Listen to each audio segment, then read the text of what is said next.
All right. Welcome to Clocks on the Stove. We've got the usual characters, Big Meech, and the undisputed champion of Florida himself, Grayson Fisher.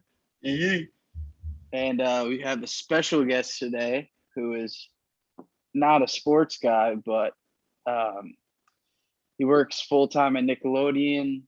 We go ways back. He's from my hometown in Connecticut. And I'd like to give a warm welcome to Matt Tighe. What's up? Thanks for having me on, boys. What's going on? Thanks for coming. So what is it? Of course. This is episode 10, right? Yeah, I think so. Yeah. Nice. Congrats. That's awesome. Thanks. We took a little hiatus, but we're back. Yeah, we're back. A little bumps, and it's not about how far you go. It's how you get there. You know. True. So what exactly? Solid Let's dive on in. What exactly do you do for Nickelodeon? Like how? Like I don't know anything. You know, tell us everything you got. Yeah, I mean, so that's my day job, and I'm an I'm an associate producer there. So just working on like all the shows and stuff, and like all their trailers and campaigns and stuff like that for like new shows, movies, and stuff like that. I've been working there for like 4 years now. So I started working there when I was in college, and then just been there ever since. And yeah, that's my day job. That's what takes up most of my time. And then on the side, I do a bunch of other stuff, which is like a little more interesting to me than the Nick stuff. No offense, but you know how it is. Now, how do you get started with sorry, Meech? How do you get started with Nickelodeon? Like that's such like it's such a big corporation like business. It's kind of crazy that you started working for them at such a young age.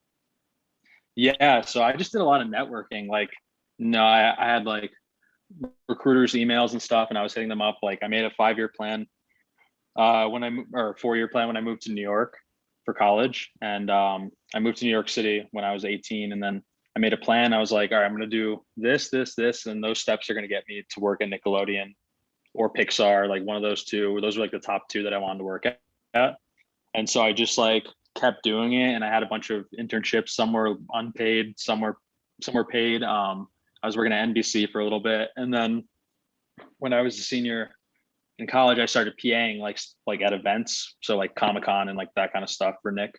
And then yeah, I just like pretty much kept like bothering the recruiters and just like I really want to work here and all that stuff, and that's how it happened. And so yeah, I'm sorry, Meech. I just got one more. What?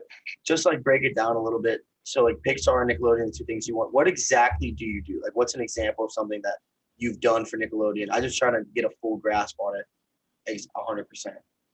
Yeah, so I mean, it's a lot of different stuff. Like, it's been like a lot over the different years since I've been there for so long. It's been, things have switched up a lot. Like when I first started, I was working on all 90s Nickelodeon stuff.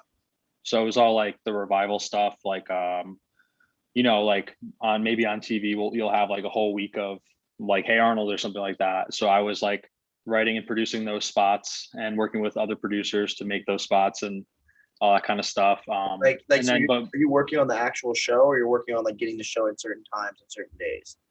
I'm working on like the general brand and stuff like that. So I'm not like on set on the show, but we have our own shoots and stuff like that. But it's more like the like my pod or whatever is like about brand and all that kind of stuff, and like how we build a Nickelodeon brand, how we build brand awareness, how we can like it's like marketing kind of. Yeah, it's marketing. Yeah. Right. So it's like the production side of marketing, like making the trailers for the new shows and stuff like that, like launching shows.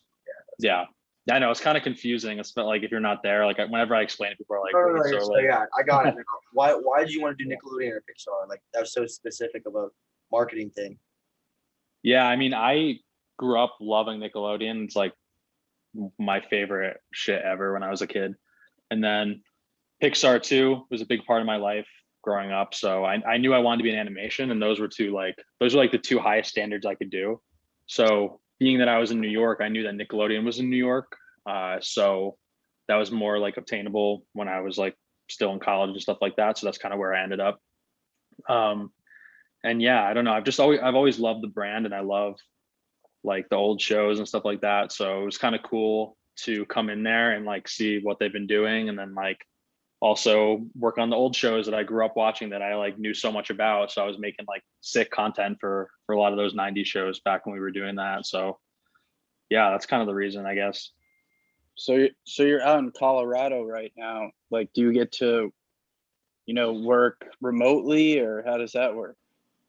Yeah, so since the pandemic started, I mean, I was in the office 5 days a week in Times Square is where I work, and I was living in Brooklyn. And then pretty much what happened was we got sent home, and then we've been working remotely ever since. So I've just been traveling pretty much. Like I did a couple months in LA. I moved out of New York officially, packed my shit up at my parents' house in Connecticut, and like just been on the road. I lived a month in Oregon. Now I'm in Colorado. I'm about to go to Texas this week for a month. So then Georgia maybe. So like I'm just gonna keep going different spots and Yeah, stay away till from they force Georgia, me. man. I lived Yeah. there for a year. No, it Really? sucks. Yeah, you might as well go to Florida if you're going there. I'd recommend Austin, Texas, maybe That's where I'm Fort going. Worth. You're going to Austin? Yeah. Yeah. Now, We're are these locations they're sending you to, or are you just trying to explore? Yeah, I'm just doing it on my own. Like I work remotely, so I'm just on my computer, my typical 10 to 6 job, whatever. And then after that, I just party, wherever I am. Now, what are some of the side things you said you were doing that interest you a lot?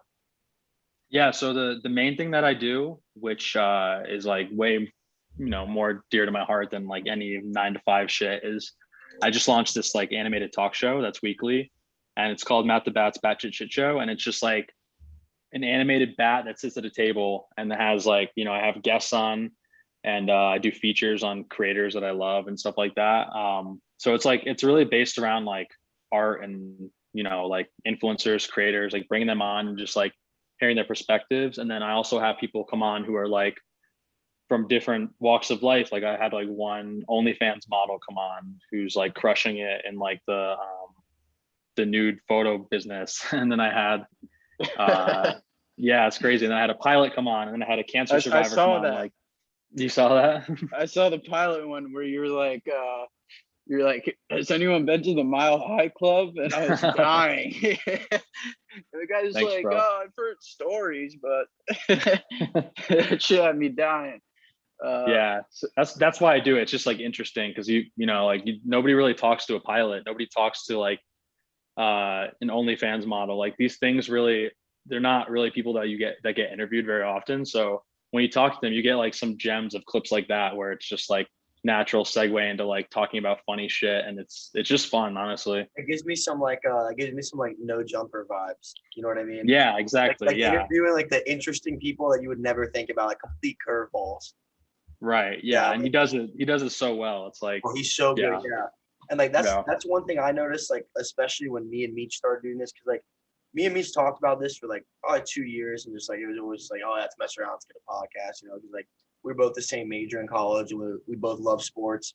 And then we finally like started doing it, and I was like, dude, it's not just sitting around talking in front of the mic. Like it's so much deeper than that. Like when you watch Joe Rogan or you watch like Brendan Shaw, like those are the guys I really watch, or Adam for No Jumper, Adam 22, like they make it look so casual and relaxing, but the whole time they're like organizing a conversation, and they're what's it called? They're like coasting it, like they're like guiding it. They're guiding the conversation the whole time, and like it looks so simple, and then you do like one of these and you do that, and it's like they're really, really good at what they do. It's a lot more than talking to people.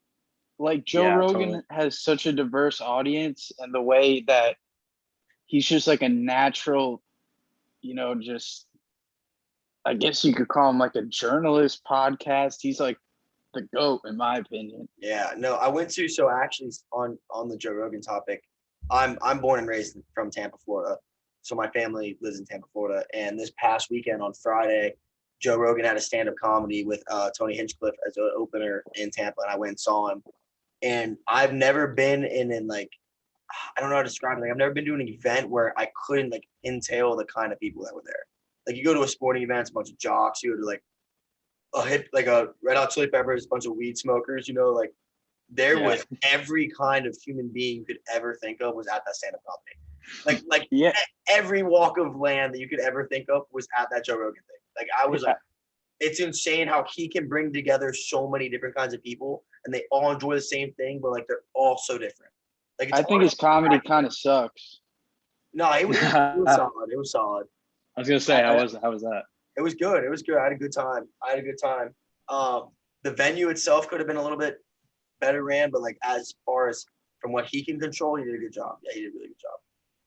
Yeah, his channel is a good example of one that he just hits every, as you said, like every demographic, every group, every niche, every like subsection, like everything he does is just hitting it with the highest person in that ranking. So like he wants to talk to like, I don't know, fucking like conservative journalists or whatever. He's talking to Ben Shapiro, like he's talking to like the greatest of that category, you know, like he wants to talk to a rock star. He's talking to like Miley Cyrus, who's like the greatest of that category. So it's like, he's really good at just like having that clout and having those, you know, having the ability to just bring those really huge people on, and then he just attracts every audience with it. So it's like, and really, I think he does it off the cuff too, which is just insane to talk like that for 3 hours with people. He brings on people that like he doesn't even know, you know, like he knows their backstory, and then that's it, which is like insane to me. But I mean, he's been doing it for a while, but dude, it's crazy. Yeah, like to piggyback off you, Meech, like 3 hours of talking and it doesn't slow down. It doesn't go like, well, it's nonstop. It's literally insane. And my favorite thing about him is drawing from the all different lives of demographics. It's like it doesn't matter who he has on that week. I'm gonna listen to it and I'm gonna be intrigued because the way he makes those conversations happen. Yes, there are sometimes he has some very boring people on. You know, that's just how they are. But he makes them talk and he guides the conversation into a way that all audience listeners are like intrigued and interested, which is, like I said, before I started doing podcasting and I just thought I was a good speaker, I didn't realize like how good some of these guys really are at that kind of thing. Yeah, no, I mean, it's working for him. I used to watch him. I don't really listen anymore at all, unless they got someone like amazing on, and I'm like, all right, I gotta check it out. But yeah, no, I mean, I definitely like think he knows what he's doing. Like he's like, they always say in the comments, like he's that dude at the party when you're fucked up and it's like 2 a.m. and you're just having some crazy conversation with him. It's like, that's him, you know, like it's just so natural. So, I mean, I respect him in that sense for sure. No, and the thing I like about him too is it doesn't matter if he disagrees or agrees with someone on their topic, or he doesn't know a lot about a topic. He will acknowledge like, look, I don't know a lot about this. That's why I brought you on. Like, I want you to educate me on this. Or he'll be like, look, I disagree with you, like this conservative person on this topic, but I'm open in ears to like listen to what you have to say about it. You know, like that's really helped me a lot too, learning in this field, you know, because like I'm still like, I consider myself like an amateur at this. I'm still learning to do that too, is just listen and start to absorb it rather than just sticking to an opinion. You know, perspective is such a large trait today. Totally. Yeah, I couldn't agree more. Yeah. And I feel like I feel like everyone has a podcast now. It's just like, you know, it's just kind of hard to stand out. So, but there's some guys that like make a TikTok presence and they are just a bunch of morons and they somehow have 1 million followers on TikTok. And so it's like, it's kind of luck and skill. And if you break into that niche, like sports is like really oversaturated. So, I mean, in my opinion, I think we should have more guests on like Matt, or, you know, like you were saying, how you have just like random guests on like OnlyFans people, and, you know, like, I don't know. I think we should diversify a little bit, but like, I mean, so far we've barely promoted this and we have some good numbers and they're coming up. So it's awesome.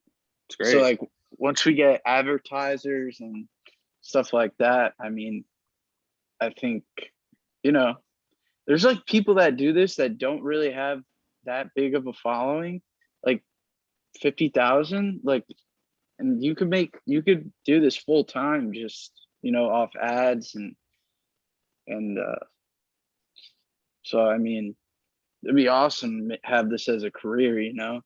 Oh, for sure. Totally. Like my favorite part about podcasting, obviously, I'm a very social person. I've always had been my whole life. I love talking to people. It's like we kind of pull away from this modern era of being scared to talk to people and just emailing and texting and being on your phone all the time. Like this is a time where I get to like sit down with someone that's really interesting or with an interesting topic, and there's no BS, there's no politics, there's no cell phone. It's just it's me, Grayson, Meech, and Matt, and we're just talking. We're just having a good time, you know, like, and that's why I love it. It's so laid back, it's so relaxed, and like it's I feel like conversations like this don't happen anymore, you know, like this is the only output that it does happen, which really sucks. No, totally. And like, what better time to do it after being stuck inside for so long? It's like, that's kind of what my show was bred from, was like just that need to talk to somebody and like, just like connect with somebody, because it fucking sucks. We've been stuck inside. So I totally agree with that. Now let's go back a little bit, backtrack on what brought you to where you are today. Where did you end up going to school, and what did you study there? I went to Pace University in Manhattan, and I studied film and English there. So, it was a shit school. I mean, like the school was all right, but like the program really sucked. So, there was like very few people who were actually like doing stuff outside of like school. So I was lucky enough to have a really cool group of friends who were like really grinding. Like I have one friend who's just been making like feature films since he was in college. I have another friend who's a really successful animator. And I have a couple other friends that just like are killing it, and like working at different places like SNL, like all these different things. And it's like that group of people I've seen do really well. And then I see there's another group of people who just like, I don't know what it was, like did not take advantage of being in New York. And I felt like I was really fortunate to be in the group of people that was like taking advantage of being in New York and networking and all that stuff.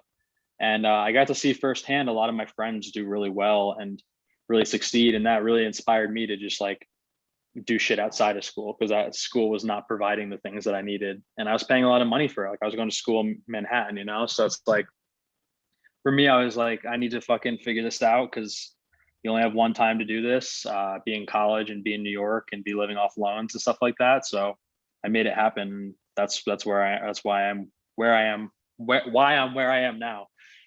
Sorry. Did Tyler Macy, did he go to USC or was he at Pace? No, so his little brother Brandon was there for a year at Pace, which was fun. I hung out with him a little bit.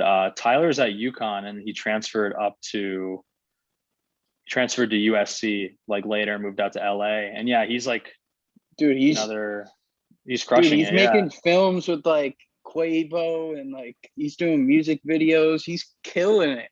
I was like, yeah, damn. man. Yeah, I mean, he's a legend, man. He's like, and I'll always be very grateful for him growing up with him. I've known him since I was in like 6th grade, because he's the one who taught me how to like edit and all that stuff. Like he was the guy who was filming skating when he was in like 4th grade. Like he was just so good at everything he was doing. So like to see him grow and see him where he is now, and see him working with all these huge artists and stuff like that is like pretty awesome. You should get him on. He'd be a good guest. Now, Yeah, what's I bet we could. what's like your end goal here? So like obviously where you're at is an awesome position for how young you are and everything like that. But like what's like, I know you wanted to work for Nickelodeon, but obviously like, what's like if everything like you ever thought of went right, like where do you want to be? Like what are you like striving for? That's a great question. I'm still figuring that out. It's like, as you said, I'm young, and there's a lot like going on right now, especially because I'm traveling, and like, I launched my YouTube like 3 months ago for real. Like I always had a channel and I would post kind of whenever, but I really started posting regularly and like, monitoring analytics and all that kind of stuff just like 3 months ago.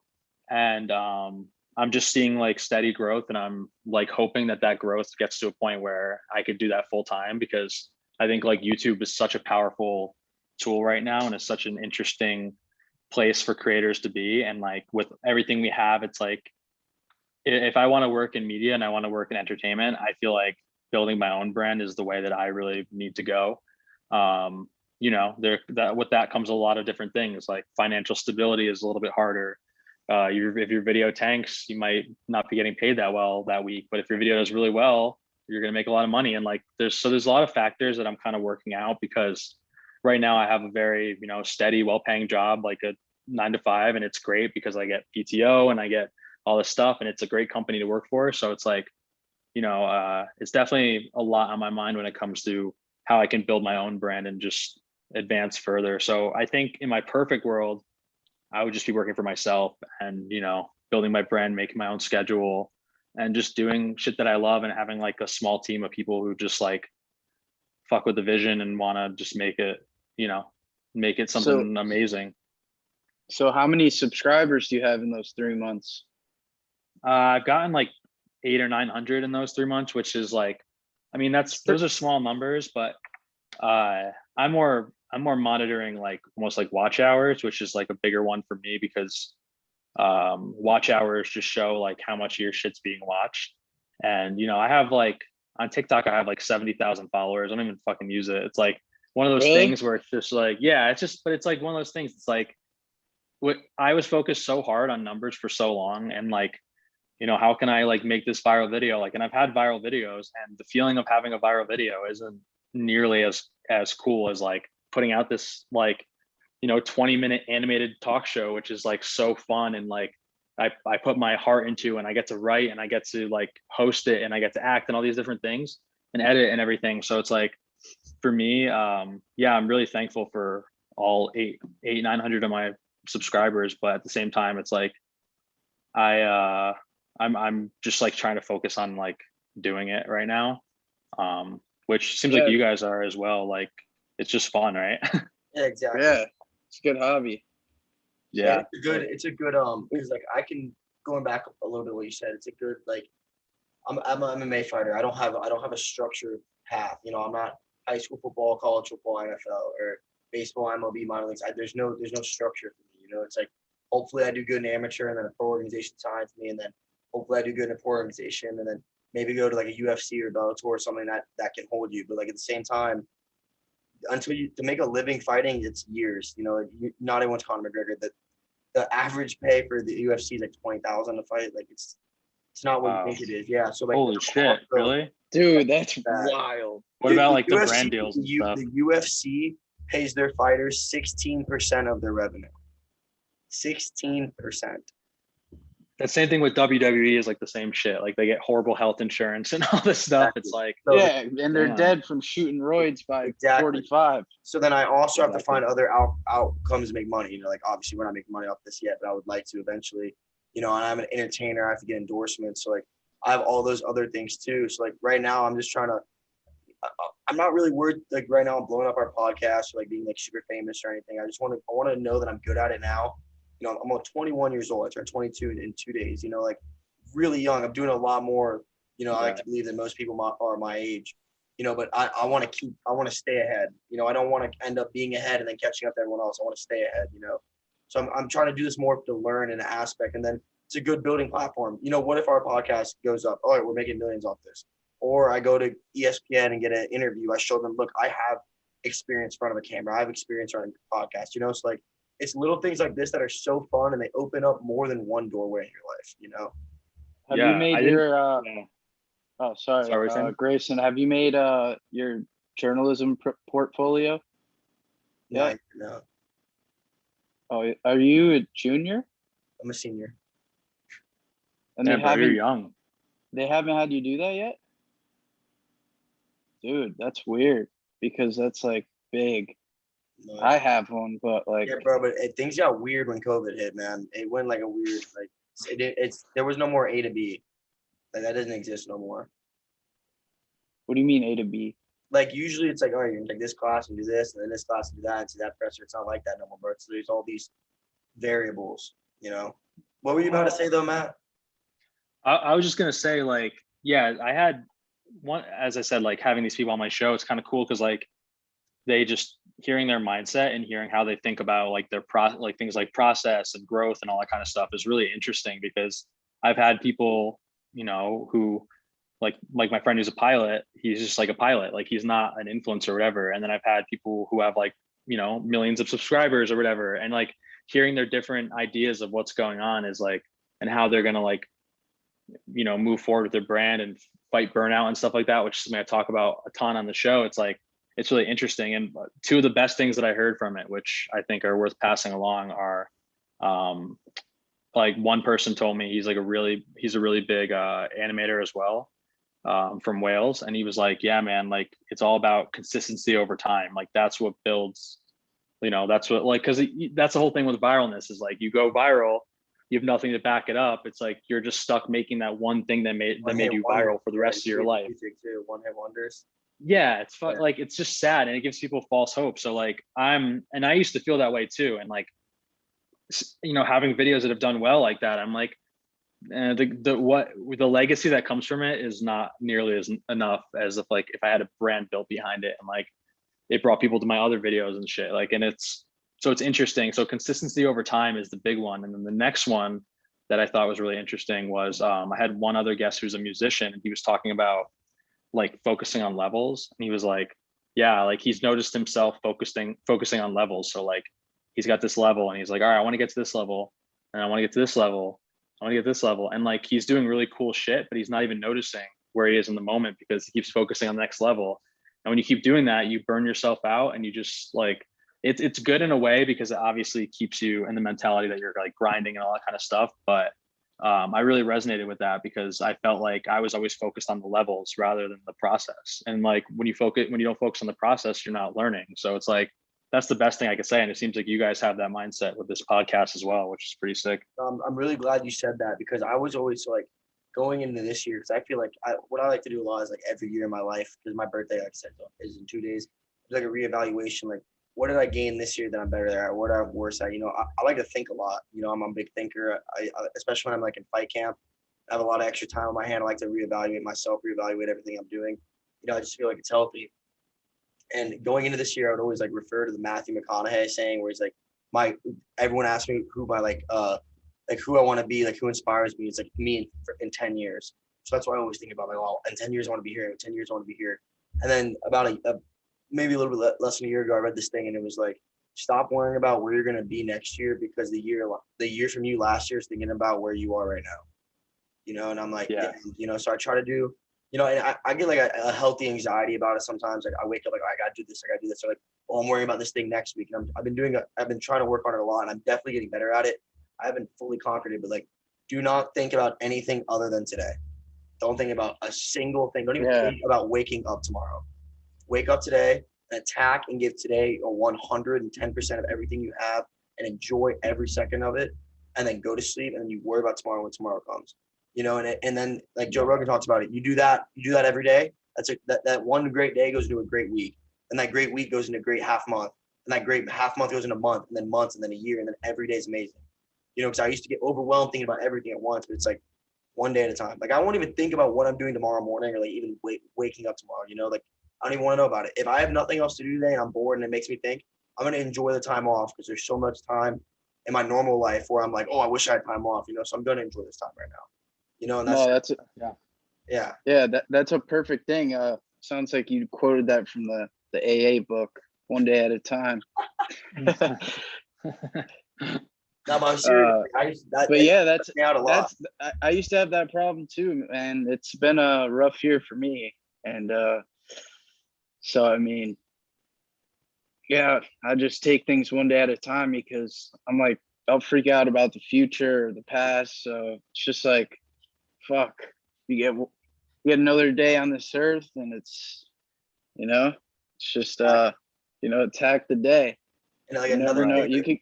Oh, I'm sorry. You get hit by a bus tomorrow, who knows, So it's like another thing like Matt was saying, like how you didn't really care about like everyone's caring about like blowing up, right? You didn't really care about that. You cared more about what you put your heart in, what meant more to you. And like that was a big thing for me in high school, was like I just wanted to get the accomplishments and the achievements and the acknowledgments, like get into the good schools, go wrestle at an Ivy League school, be a state champ, like for other people, And then when I got to college, it was like there'd be little successes in my life that maybe people didn't even know about, or like anyone even like the littlest things. Like even if I like woke up and killed a PR on my lift that day, like I would start caring more about that, regardless what other people meant, but because of how much it meant to me. And I try to tell like people all the time, like younger kids in the gym that are asking me, like younger MMA fighters and stuff that are trying to start their careers. I'm like, every time that you're happy or you appreciate or there's a success in your life that means a lot to you, who cares about anyone else? You acknowledge it and you love it. Like when I won district, I was the first district champ in my high school wrestling history. Doesn't mean nothing. It's district. It's garbage. But like that meant a lot to me, and and it still does to this day. You know, and like it's the little battles make them mean something to you. You know, and that's another Right. good thing I feel like I've been doing recently too.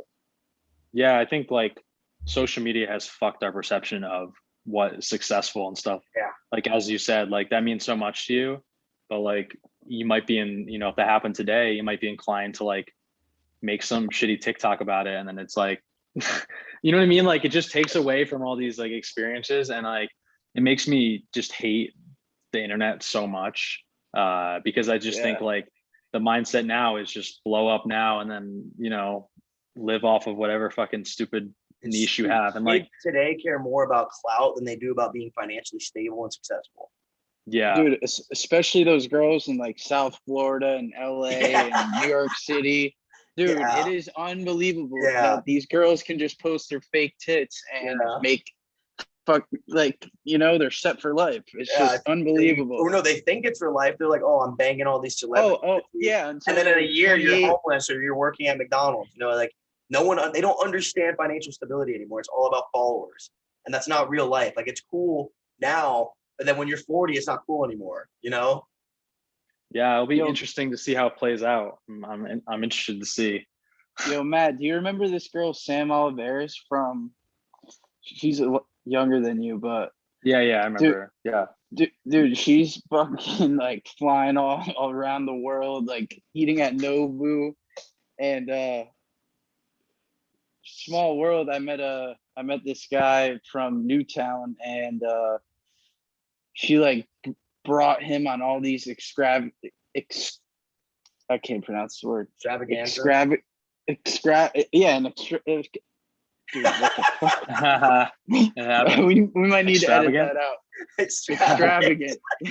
Why can't I say that word? So yeah, he goes on this extravagant, tour with her, I guess you could say, to freaking everywhere in the world, and she's just like living off of sugar daddy's credit cards. And I'm like, dude, I remember when I used to smoke pot with that girl when she was like 13, like behind the Jonathan Law Woods, Like, I mean, I know her as well, and I've been following this journey, and I've also been like, damn, that's sick that she gets to do all that. Honestly, I might fucking do it too if I had the opportunity. So I don't, dude, I so would.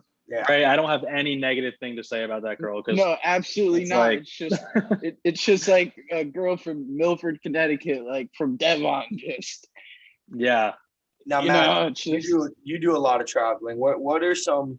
So like when I was younger, like I felt like the only thing I ever cared about was sports. Like I want to be the best at my sport. Like I didn't really open doors to travel. I traveled a lot because of sports, which I'm beyond thankful for. But like as I got older, I really appreciated like traveling and seeing different cultures, and it made my appreciation for America better and like Florida, But like it's really cool to see how other people live because I had such a closed mind before thinking everyone was like us. What would you say are some of the dopest places that you really enjoyed, or like even places that surprised you? Yeah, I mean, I resonate with what you just said a lot because Milford is like where we're from is just like super white. It's super it's very like one track mind. It's a great place to grow up. I'm really thankful to have grown up there. But like, I mean, our fucking school was called Pumpkin Delight, bro. How white is that? that was our elementary school. Most bro. Connecticut shit I've ever heard.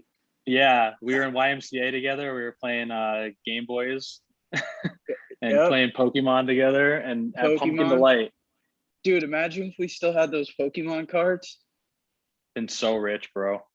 Oh my gosh, I went through them actually the other day, and I don't really have any rare ones. Like my little brother's, like all the good ones got traded. Like I used to have like the sickest cards, and I remember your brother Alex.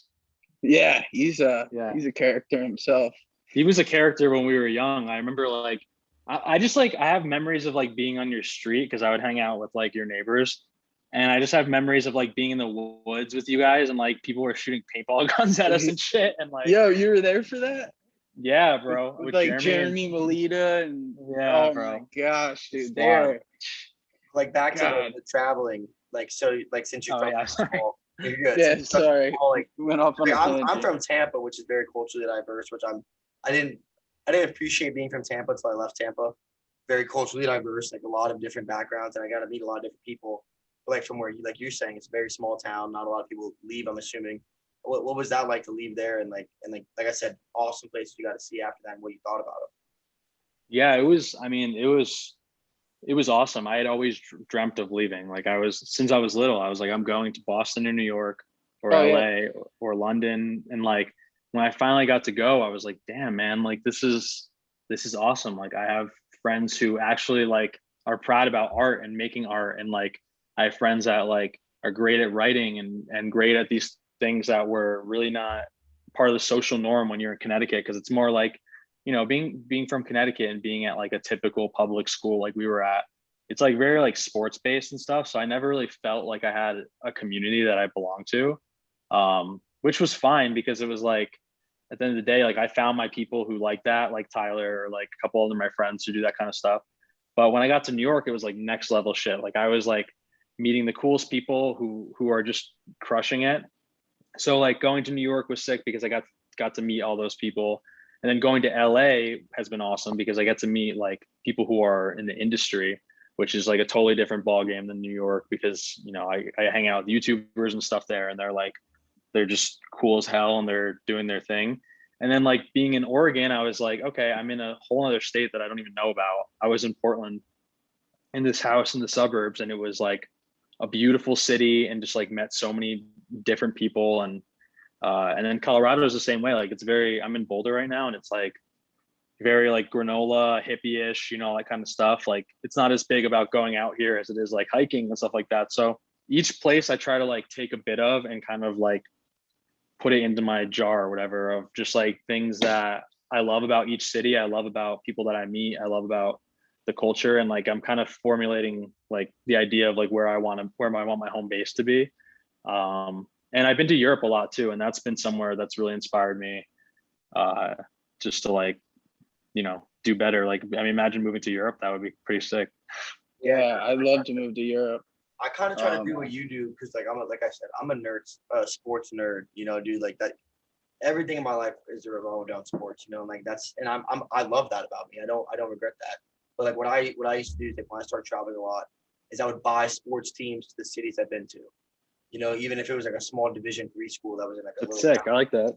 Because now whenever I go to my closet in my house, like I even saw the youth shirts. Like I went to Boston on a field trip. I got a Boston College shirt. It's like would never fit me now, but I keep all of it in my closet.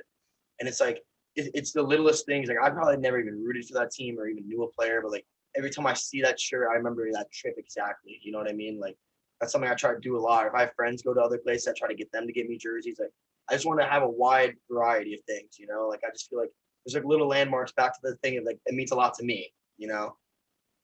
Totally, man. Yeah. I mean, what better way to live your life than just getting, as we were talking about, the whole theme of this episode seems to be perspectives, like getting these perspectives. And I also, as you said earlier, which I thought was interesting, you're talking about like how you gain like a better appreciation for the US.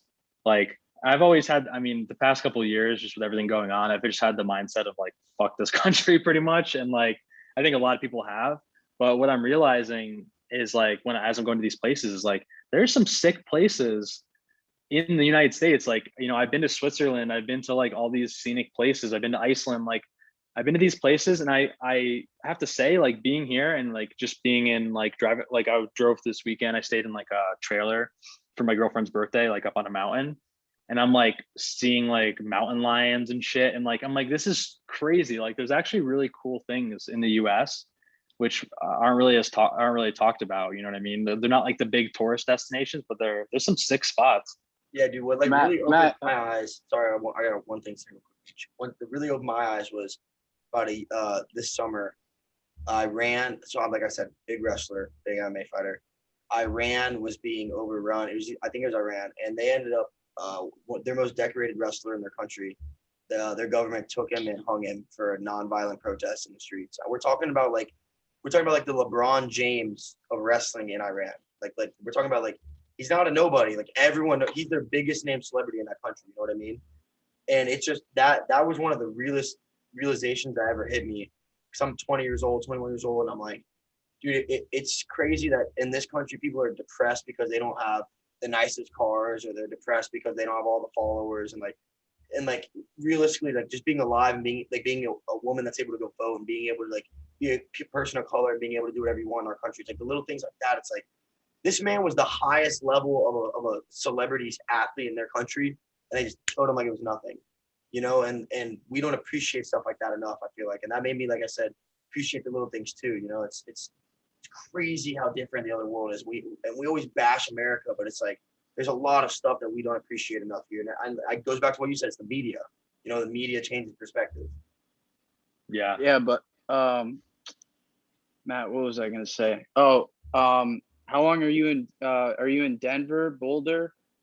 Yeah, I'm in Boulder. I'm here for like another couple days, and I'm heading to Texas. Oh, I was gonna say, dude. I took a trip to Denver, and then we drove to Cheyenne, and then we drove all the way up to Yellowstone. Dude, if you want to get like, if you want to see nothing for miles and miles, like, you know those movies where the mountain, like the road goes up the mountain with no guardrail, like Yeah. we're driving on that. It was insane. So That was me probably, last week, dude. It was like the scariest shit ever. yeah, I wasn't even old enough to drive. I was like 15 or something. And but damn, that was the coolest trip. I've been to like 30 states, 28 states. Sick. So I've traveled. All in that red van. What? Oh, All in that red van. No. The good old red van, man. You still remember that? Dude. Iconic. It burned a hole in my brain of memory. This iconic red van that your family had. I don't know why. I have a good memory of weird shit like that. I have like photographic memory, so when I remember like exactly what your house looks like, your car, everything. It's so funny. Yeah, nothing's changed. My mom just bought a new minivan. Actually, she loves them, and I love it. Meanwhile, my car is still registered in Florida. It's yeah. How do you guys know each other? Shit. We went to school together. We went to school together. Okay. Yeah. But Roland, you're older. Yeah. I just turned 23 last month, so he's like a year younger. Yeah, I turned 22 in 2 days. Oh, okay. You're 20. All right, you're 21. Nice. Yeah, I just graduated in January. Yeah, dude. It was just like we're in the same fraternity, and I always like knew Meech, but I never knew until like my end of sophomore year. Found out he was the same major as me. And I was like, dude, that's awesome. Like I'm a multimedia journalism major, bro. No one does that. You know, everyone's business or like nursing. That was cool. And then we would just talk sports. And then it was like COVID hit. We weren't doing much. I talked to Meech every now and then. Like I'd shoot him a text about a big sports topic or like a DM on Instagram. We talk about it for hours over text. Like, Meech, why don't we just get a podcast and talk about sports? Like we're good at it. You know, we know our sports. And like we got more of that barstool vibe than like the news vibe, you know, like we're laid back dudes that watch sports. We're not like statistics, you know, and people like being able to relate to something. And I feel like we're relatable. We're two college kids that love sports, you know, and I feel like it's been working for us so far. And a lot of people have like fantasy football podcasts, and they like love to talk analytics and, you know, PPR, and like, dude, screw that, man. I'm here I think we got to diversify and just like give our opinions. And I don't know. I think that's the best route to go. Now, Matt, did you do any sports growing up that you were pretty passionate about? Nah, dude. I did some sports. Dude, I was like bullied off every sports team, which is probably what led me to do the shit I do now. I played baseball and shit, and I played baseball, soccer, basketball, like karate. Like I did all the sports when I was younger. And then when I got into middle school, I was like, damn, this is not it. And I always like, it was always like my dad wanting me to do it. Like, it was never like, I mean, sometimes it was fun. But it was like, you know, your parents just want you to do something. They want to have like, sports are pretty much in my mind for me, were like the introduction to like a routine. Like what other routine do you have when you're a kid other than like, okay, I have baseball practice tomorrow, you know, whatever, I have a game this day. So like, in my mind, for me, that's what sports did, was just introduce me to that structure. And it didn't even build a team for me because they all just fucking made fun of me. So I never really found like that I was good at it, and I never really found like the community in it. So I think I like sports as an adult more, which is funny. Like the past couple of years, I've been enjoying like if a game's on, like watching it. Like I like going to baseball games, which is probably like your least favorite sport, right? Everyone who loves sports says it's the worst, but No, I like going to a baseball game. I can watch some postseason baseball. I watch the College World Series all the time. I'll watch postseason games. I can't really watch regular season games. You know, it's so weird, like compared to the South and up here or in the Northeast, that we don't give a shit about college football. You know what I mean? Like you kind of always hotbed of football down here, bro. Yeah, and then, but like we care about the NFL, and down there it's just like, you know, the SEC. It's just you guys just have crazy college teams, and it's like religion. Yeah, it's like religion. Yeah. You guys are. It's just so weird. Like Connecticut. What do you think it is, Matt? Probably freaking 75% Democrat. Yeah, probably. Besides Fairfield County, like, so it's not really. I feel like people like in Connecticut are almost programmed to. I couldn't wait to get out like you. Like when I was 15, I packed my bags, moved to Savannah, Georgia for a year to live with my dad. And I didn't know that. That's crazy. I ended up coming back and finishing at law. And then after that, I was like, screw that. I'm going to Florida because my dad moved to Florida, got in-state tuition, blah, blah, blah. I mean, it was awesome. So, yeah, I've always had that mindset of like, I need to get the fuck out of here. And now that I'm back here, I'm like, I still need to get the hell out of here, you know? I like what you were saying, Matt, about like the routine in sports. And that's like another thing that really draws my love to sports. And like, regardless of what people believe about this, but like my opinion is I think every kid in America should be required to play sports, at least until like 8th grade. You know, because I feel like there's the routine, there's the hard work, there's commitment, there's heart, there's losing, there's failure, there's overcoming adversity. There's things in sports that I feel like you get that you do not get in any other aspect of life. And with today's generation of being lazy and playing video games and being on their phones, we're losing a lot of that. We're losing a lot of people, that are okay to fail and keep succeeding. Or someone disagrees with your opinion. Oh, I'm gonna cry about it. No, you don't care, you know. And I feel like we're losing a lot of that because of modern day technology, you know. And like that's just another reason why I'm very passionate about sports. There's a competitive nature to it. There's just traits and characteristics that you don't get in any other category of life, you know. That's fair. I never thought of it that way. I'm gonna throw a curveball, no pun intended. What do you guys think about simulation theory? Do you think we're living in a simulation? All right, I'm not doing this right now. I can prove to you why we're not. Oh, I'm not doing this right now, Mish. No, I want to hear it. All right, so simulation theory basically would be like we are just, you know, a simulation of like we're basically in a video game and that someone else is playing us. But since that we haven't created that simulation that, you know, we can control other societies, that would mean that a simulation wouldn't be possible. We'd either be the first or the last simulation, and it would be most likely the first. So thanks, Mish. Sorry, I listened to too much. If we're gonna go down this rabbit hole, I got a way better question to ask. How many rounds do you think you would survive if every minute you got sent 10 first graders and then every 5 minutes you got sent a 5th grade boss? You have no weapons and you're in, we'll say like, you're on like a football field or like a schoolyard. I don't know. You can use whatever's around you. How many rounds do you think you can take? Wait, dude, I'm sorry. All right, I'm so confused. So every 1 minute, there's 10 first graders coming to kill you. So regardless, if you kill all 10 of them, say you only kill 8 in the minute and you have 2 left, another 10 are coming regardless every minute. Okay? And then every 5 minutes, you get a 5th grade boss. Okay? And you have no weapons. You have like the big fucking kid in the grade. Like the big bully and the 11-year-old. All right? Yeah. Here's the thing. You don't have weapons. You only have what's around you. Okay? You are still human. You have fatigue, but they're also still human. So they still have fear and they still fatigue as well. How many rounds do you think you're going until you're done, until they get you? bro, I get like 2 minutes, bro. Like I do not have much like faith in my like you could Dude, they're maybe last first like a graders. couple Do you hours. understand how small and young a first grader is? Dude, I would. We're kick talking all of the like first what, graders in 7 the years face. old?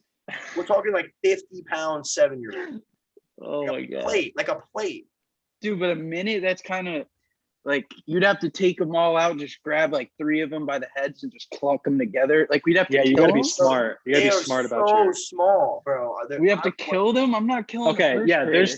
there's a lot of factors that go into this. First of all, yeah, do you have to kill them, or are they can you Yeah, but like they're like if you robots. They're like robots. oh that's a whole okay. different story. No, Yeah. because if they were normal first graders, you could like pinch them and they'll cry. Like you don't have to like kill them. Like it would be easier to like slightly injure all of them and then Yeah, but what I'm deal with saying it. is they're so small and fragile.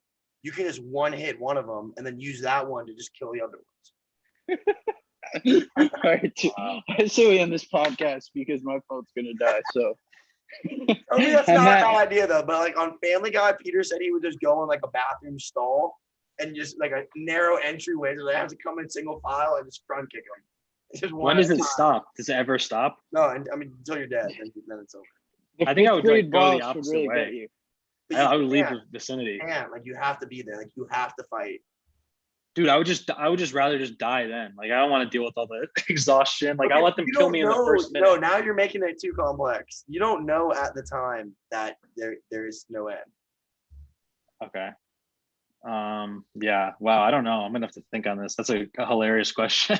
How'd you think of that? What is that from? I saw it I've heard that before. on Joe Rogan and Family Guy. Yeah, Yeah, Joe Rogan Yeah. said that. Joe Rogan Ari said he Shaffir thinks said he that. couldn't take on 3 Bert Kreischers. Wait, what do you say? He said he doesn't think he could take on 3 Bert Kreischers. Oh no way, that guy's fat as shit. That's a big one. That's a big boy. That's so funny. They would have that fucking conversation. But hey, Matt, I just want to say thanks for coming on today, man. Really appreciate it. If you want to shout out your YouTube channel or whatever you got going on, man, yeah, let everyone know. Check it out. Hell yeah. Well, yeah, thank you so much, guys. It was awesome. You know, we go back a bit, but it was great meeting you and hearing about all the cool shit you're up to. Happy early birthday. Thank you. Thank you. I hope you live it up down in Florida, and I'll hit you up if I go that way. For anybody who's watching who is interested, my show is called Matt the Bat's Batshit Show. I can't even pronounce my own show name. A little tired, but yeah, you can check it out. It's on YouTube. It's going to be on Spotify soon. I was telling you guys earlier. And yeah, it's just like I work really hard in it, so I need subscribers, comments, likes. It means the world for me. You know. Yeah, thanks, man. We'll definitely keep you in loop. Hopefully, we can get you back on again soon. See where your progress is going and all the success you're doing. Hell yeah, bro. Let's do like a year checkpoint and we can Yeah, look I'm back with at this that. and We'll be like, reevaluate. We'll reevaluate. yeah. We'll Yeah, see. man, Your thanks for coming podcast on. will be huge, and my show will be big probably, and we'll see, and we'll just laugh and be like, wow, we were fucking goobers on that thing, dude. Oh yeah, but thanks, man. It means a lot. Of course. Thank you, guys. Talk to you, Matt.